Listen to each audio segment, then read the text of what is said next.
چلتے ہیں آج کی اہم خبروں کی طرف۔ رخ کریں گے رینالہ خورد کا۔ رینالہ خورد مار گئی مہنگائی کنونشن۔ موجودہ حکومت نے پیٹرول مصنوعات کی قیمتوں میں اضافہ کر کے عوام کو مہنگائی کے دلدل میں دھکیل دیا۔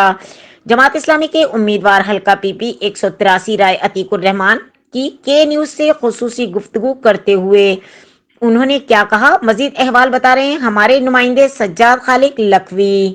مار کی مہنگائی مکاؤ کنونشن سے جماعت اسلامی کے امیدوار حلقہ پی پی 183 رائے عتیق خطاب کریں گے اور محترم سراج الحق صاحب آج تشریف لا رہے ہیں مہنگائی مکاؤ مار سے رائے عتیق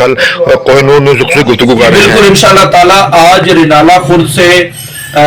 جماعت اسلامی کی جو قیادت ہے اس کے ساتھ انشاءاللہ تعالی سینکڑوں جو ہزاروں لوگ عوامی درد رکھنے والے انشاءاللہ تعالی امیر جماعت اسلامی پاکستان محترم سراج الحق کی کال پر اکھاڑا پہنچیں گے۔ وہاں پہ انشاءاللہ امیر جماعت کا بہترین استقبال بھی ہوگا اور ان ظالم حکمرانوں کی وجہ سے عوام جو اشیاء خرد و نوش